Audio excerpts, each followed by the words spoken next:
PM Modi ने कहा है भाजपा ने लोकतंत्र की कोख से जन्म लिया है। भाजपा लोकतंत्र के अमृत से पोषित है और भाजपा देश के लोकतंत्र व उसके संविधान को मजबूत करते हुए समर्पण भाव से काम कर रही है। स्थापना दिवस राष्ट्रीय अध्यक्ष जेपी नड्डा ने बीजेपी मुख्यालय में फहराया झंडा। हरियाणा में 5 लाख घरों में कार्यकर्ता फहराएंगे पार्टी का झंडा। सीएम मनोहर लाल ने कहा है कि लोगों ने बीजेपी को नीतियों और विचारों से पसंद किया है। बीजेपी सभी वर्ग के लोगों को साथ लेकर चलती है। बीजेपी की नीतियों के कारण देश लगातार आगे बढ़ता जा रहा है।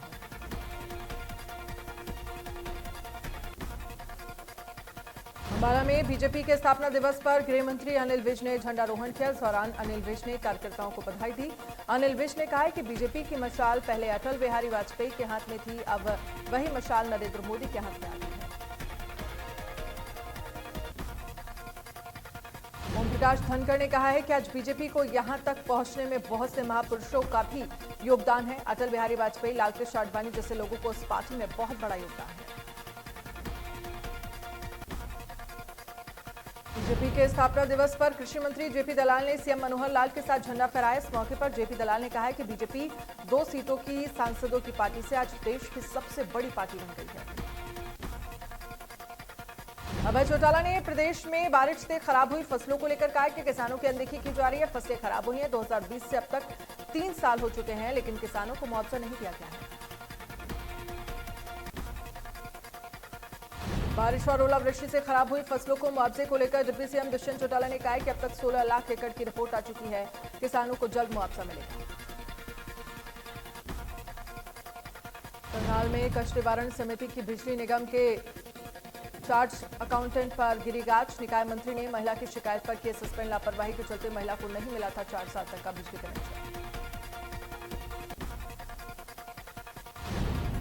सोनीपत में निजी स्कूल की मनमानी। स्कूल का नाम बदलकर ड्रेस और किताबों के नाम पर रखी जा रही है मोटी रकम। अभिभावक बोले स्कूल का नाम बदलकर सरेआम लूटा जा रहा है। जींद के सामान्य अस्पताल का हाल बेहाल हो गया है। इसको लेकर लोगों को परेशानी हो रही है। बदहाली सामान्य अस्पताल के दावों की पोल खुल रही है। हरियाणा के नारनौल में सीबीआई चंडीगढ़ टीम ने आयकर विभाग कार्यालय पर छापा मारकर टैक्स असिस्टेंट का पैन कार्ड डिलीट करने के नाम पर 4000 रिश्वत देते रंगे हाथों पकड़ा है। पलवल में पुलिस ने 25,000 के नामी बदमाश को गिरफ्तार किया है। आरोपी के कब्जे से अवैध हथियार भी काबू किए गए।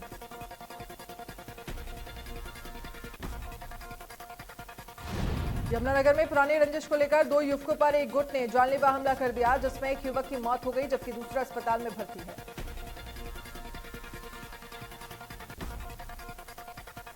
अंबाला में बदमाशों ने तेजधार हथियार से वार करके एक युवक की हत्या कर दी है। फिलहाल पुलिस ने मामला दर्ज कर हमलावरों की तलाश शुरू कर दी है। यमुनानगर में भी एक महिला हादसे का शिकार हो गई। पुलिस के मुताबिक एक महिला सब्जी लेकर वापस लौट रही थी। इस दौरान महिला की ट्रेन की चपेट में आने से मौत हो गई। झज्जर में एक बार फिर से तेज रफ्तार का कहर देखने को मिला है। यहां एक ट्रक के साथ टकरा जाने से एक कार चालक की मौके पर ही मौत हो गई। नूंह में गौ तस्करी गौकशी करने वाले अपराधियों पर रोकथाम करने के लिए पुलिस की तरफ से ड्रोन कैमरों की सहायता से निगरानी के निर्देश जारी हैं। टोल पर लगातार बढ़ती दरों को लेकर टोल संघर्ष समिति ने 25 अप्रैल को घांगडोज टोल पर प्रदर्शन करने का ऐलान किया है। टोल संघर्ष समिति 25 अप्रैल को रोज प्रदर्शन के दौरान पैदल मार्च करके उपायुक्त को ज्ञापन सौंपेगी। हरियाणा में पिछले दिनों हुई बेमौसम बरसात और ओलावृष्टि से किसानों की ज्यादातर गेहूं की फसलें बर्बाद हो चुकी हैं, जिससे किसानों को भारी नुकसान हुआ है। इस दौरान किसान मुआवजे की मांग कर रहे हैं। प्रदेश में बारिश और ओलावृष्टि से खराब हुई फसलों के मुआवजे को लेकर किसानों की समस्याएं कम नहीं हो रही हैं। सिरसा जिले में क्षतिपूर्ति पोर्टल नहीं खुलने से किसान परेशान हो रहे हैं।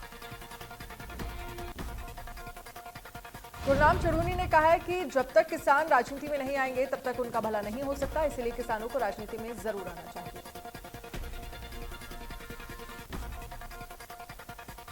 बेमौसम बारिश से गेहूं की फसल को काफी नुकसान हुआ है और उसके बाद अब नुकसान से प्रभावित गेहूं की फसल अनाज मंडी में धीरे धीरे पहुंचना शुरू हो रही है और जिसमें गेहूं की क्वालिटी काफी खराब है। रोहतक की अनाज मंडी में किसानों को अपनी गेहूं की फसल बेचने के लिए धक्के खाने पड़ रहे हैं। किसानों ने बताया कि खरीद एजेंसी के अधिकारियों ने फसल में ज्यादा नमी बताकर खरीद शुरू नहीं की। बहादुरगढ़ के मड़ौठी गांव में बिजली के तारों से उठी चिंगारी ने किसानों की 10 से 12 एकड़ गेहूं की फसल को राख कर दिया है।